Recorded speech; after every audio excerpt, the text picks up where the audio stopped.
Nesta madrugada, uma bomba nuclear caiu sobre Brasília e revelou os porões mais sujos da nossa Suprema Corte, com o vazamento de novas mensagens estarrecedoras. Assiste até o fim, porque a informação mais explosiva sobre os milhões de reais envolvendo a esposa do ministro eu deixei para o final, e isso vai te chocar. Aqui é o Pátria Sem Filtro, e eu vou te explicar cada detalhe desse escândalo que tem poder para derrubar metade da República e colocar gente muito poderosa atrás das grades por mais de 30 anos. Nós acabamos de receber atualizações impressionantes sobre a troca de mensagens entre o banqueiro Daniel Vorcaro e o ministro Alexandre de Moraes. Até ontem, a informação que circulava era de que havia apenas uma mensagem enviada por Vorcaro no dia de sua primeira prisão, que aconteceu no aeroporto de Guarulhos, às 10 horas da noite, ainda em 2025. Mas agora, a jornalista Malu Gaspar trouxe tudo à tona. Foram vazadas todas as mensagens trocadas entre Vorcaro e Moraes, exatamente no dia da prisão do banqueiro. E não foi uma só, foram 9 mensagens. 9 mensagens trocadas entre os dois, apenas naquele dia 17 de novembro de 2025. O nível de intimidade e desespero é tamanho que Vorcaro chega a perguntar, por 2 vezes, se Moraes conseguiu bloquear alguma coisa. Ele estava em contato direto com o ministro até 1 hora antes de ser algemado. Para você ter uma ideia, essa conversa começou cedo, às 7h19 da manhã, e se arrastou o dia inteiro, terminando às 20h48. Vorcaro passou o dia da própria prisão conversando com um ministro do Supremo Tribunal Federal, pedindo para bloquear uma ação que, obviamente, era a sua própria prisão ou as investigações. Ele sabia que estava sendo caçado, tanto que tentava fugir pelo aeroporto, e estava pedindo proteção diretamente ao homem que deveria proteger a Constituição. E você deve estar se perguntando, como eles conversavam? Eu te explico o método sujo que eles usavam. Eles não digitavam no WhatsApp normalmente. O Vorcaro abria o bloco de notas do iPhone, escrevia o texto, tirava um print da tela e mandava a foto para o Moraes como mensagem de visualização única. Aquela que você abre, lê e ela some para sempre. Eles faziam isso justamente para não deixar rastros. Por isso não temos todas as respostas em texto do Moraes, porque elas se autodestruíram. Mas a Polícia Federal foi cirúrgica. Eles cruzaram os horários em que os textos foram salvos no bloco de notas do celular apreendido do Vorcaro, com os horários exatos dos envios de visualização única no WhatsApp. Foi assim que a casa caiu. Às 7h18 da manhã daquele dia, Vorcaro salva uma nota. Às 7h19, 1 minuto depois, ele envia a imagem para o contato salvo como Alexandre de Moraes, Brasília. E o que dizia essa primeira mensagem? Ele escreve: "Bom dia, tudo bem? Estou tentando antecipar os investidores aqui e tenho chances de conseguir assinar e anunciar uma parte ainda hoje." Vorcaro estava criando uma narrativa de que iria salvar o Banco Master com investidores estrangeiros do Grupo Fictor para tentar paralisar a operação do Banco Central. E ele continua na mensagem: "Acho que o tema que falamos começou a dar uma vazada, sem qualquer detalhes. Mas a turma do BRB me disse que tá tendo um movimento de sacanagem no caso. Se vazar algo vai ser péssimo, mas pode ser que dê um gancho para entrar no circuito do processo. Preste muita atenção nisso. O tema que falamos. Vorcaro está admitindo para um ministro do Supremo que eles já haviam conversado sobre uma investigação que era rigorosamente sigilosa e que o banqueiro sequer deveria saber que existia. Ele estava comprando acessos e senhas, agindo como uma máfia, e discutindo estratégia processual diretamente com o juiz.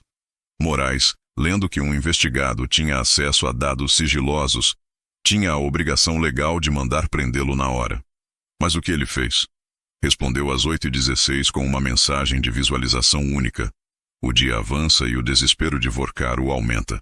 Às 17h22, ele manda: "Fiz uma correria aqui para tentar salvar. Fiz o que deu. Vou anunciar a parte da transação." 4 minutos depois, às 17h26, vem a prova do crime. Vorcaro pergunta: "Alguma novidade? Conseguiu ter notícia ou bloquear?" Bloquear o quê, meus amigos? Bloquear a atuação da Polícia Federal. Bloquear o Banco Central. Moraes responde 5 minutos depois, novamente com mensagens que se apagam sozinhas. Às 19h58, Vorcaro insiste: "Alguma novidade?" E então, às 20h48, quase na hora de ser preso, o banqueiro escreve: seria melhor na sexta junto com os gringos, mas foi o que deu para fazer. Amanhã começam as batidas do Steves. Ele já sabia das buscas e apreensões que viriam no dia seguinte. E sabe qual foi a resposta do ministro Alexandre de Moraes para esse criminoso que confessou ter informações vazadas? Um joinha. Ele mandou um joinha de confirmação. E é aqui que o cenário fica sombrio, porque isso revela um esquema de advocacia administrativa e corrupção passiva escancarada. Lembre-se que, àquela altura, o Banco Master já havia contratado o escritório de advocacia da esposa do ministro, a senhora Viviane Barcy de Moraes, por assombrosos 129 milhões de reais, e já havia adiantado mais de 30 milhões desse valor. Mas sabe o que é bizarro? Analisando as mais de 1.600 páginas da perícia da Polícia Federal, não existe uma única mensagem do Vorcaro discutindo estratégias com a sua suposta advogada de 129 milhões. Todas as conversas, todos os pedidos de ajuda, todas as negociações processuais eram feitas diretamente com o próprio Alexandre de Moraes. A única menção a Viviane é uma mensagem da noiva do Vorcaro comentando uma matéria de jornal, onde o banqueiro corta o assunto dizendo para ela parar de ler aquelas coisas. Fica claro quem era o verdadeiro contratado nesse acordo milionário. Mas a arrogância de Vorcaro ia muito além. As mensagens vazadas também mostram conversas dele com um de seus funcionários, conhecido como Sicário, aquele mesmo que convenientemente acabou morrendo dentro da cadeia esta semana, sob circunstâncias que a Secretaria de Saúde de Minas tentou abafar. Nessas conversas com o Sicário, Vorcaro se mostra irritado com o site de extrema-esquerda DCM, que estava publicando matérias contra ele. E olha a ameaça que o banqueiro faz. Estão achando que estão mexendo com o menino agora. Vão entrar no processo das fake news. Vou fechar esse site. Você tem noção da gravidade disso? Um banqueiro corrupto, dono de um banco que deu um rombo de 12 bilhões de reais no sistema financeiro, roubando dinheiro de velhinhos e doentes, afirmando com todas as letras que tinha poder para colocar jornalistas no inquérito das fake news do STF. Ele agia como se fosse o dono do inquérito, e o pior, depois de toda essa ameaça, o DCM magicamente passou a receber dinheiro do Vorcaro. Ele comprava todo mundo, tentava por mal e resolvia por bem através do dinheiro. E se ele mandava no DCM, mandava nos escritórios, a pergunta que não quer calar é: ele também mandava no inquérito das fake news de Moraes? A hipocrisia é o que mais enoja em tudo isso. Exatamente na mesma semana em que Alexandre de Moraes estava julgando e condenando Jair Bolsonaro, Felipe Martins e tantos outros inocentes, por causa de uma suposta trama golpista, baseada em uma minuta que nunca ninguém viu, que nunca foi encontrada e que sequer a Polícia Federal atestou existir, esse mesmo ministro estava no WhatsApp ajudando um criminoso a tentar salvar um banco fraudulento. Felipe Martins foi preso por uma minuta imaginária. Bolsonaro está inelegível e perseguido por conjecturas. Mas Moraes, que tem mensagens reais, periciadas oficialmente pela Polícia Federal, provando que ele estava ajudando um banqueiro que pagou 129 milhões para sua esposa, continua solto e julgando. E a resposta de Moraes a tudo isso? Ele emitiu uma nota chamando a reportagem de ilação mentirosa e negando que recebeu as mensagens. O ministro do Supremo teve a coragem de chamar a própria Polícia Federal, que ele usou de forma implacável para caçar a direita, de mentirosa. Porque essas mensagens não são um boato de internet. Elas são provas cautelares periciadas e atestadas pelos peritos oficiais da Polícia Federal. É material probatório. Qualquer outro cidadão comum, se estivesse na mesma posição, já teria sofrido busca e apreensão na calada da noite e estaria amargando uma prisão preventiva por obstrução de investigação de organização criminosa. Enquanto o Brasil vê o maior rombo financeiro da nossa história, um escândalo que faz o Petrolão e o Mensalão parecerem brincadeira de criança, o nosso Congresso Nacional está em um silêncio covarde. Onde está o presidente do Senado, Davi Alcolumbre? Ele está sentado em cima de dezenas de pedidos de impeachment, paralisando a nação para proteger seus aliados.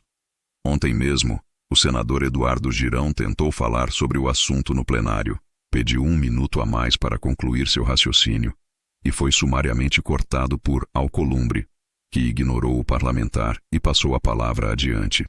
Essa ditadura dentro do Senado irritou tanto que os senadores de direita já acionaram a comissão de ética pedindo o afastamento de Alcolumbre.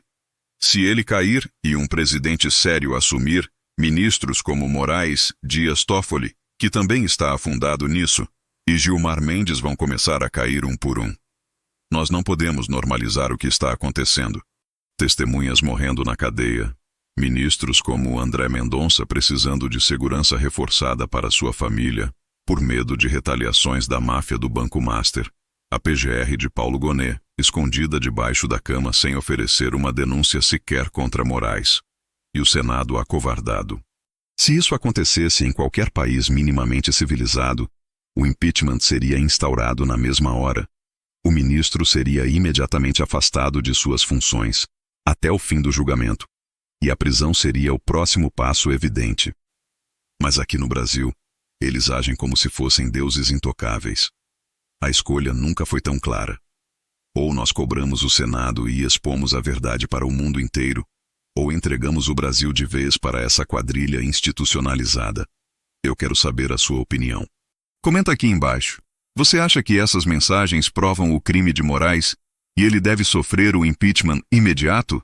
O senador Cleitinho defendeu recentemente que ministros do STF deveriam ter mandato de apenas 8 anos e ser eleitos pelo povo. O que você acha dessa ideia? Coloca tudo nos comentários. E o mais importante, deixa o seu like, se inscreve no canal e clica na setinha aqui embaixo para compartilhar esse vídeo no seu WhatsApp e no Facebook. É um favor que te peço pelo Brasil, porque a grande mídia quer abafar isso e nós precisamos espalhar a verdade. A nação precisa acordar. Um forte abraço e até a próxima.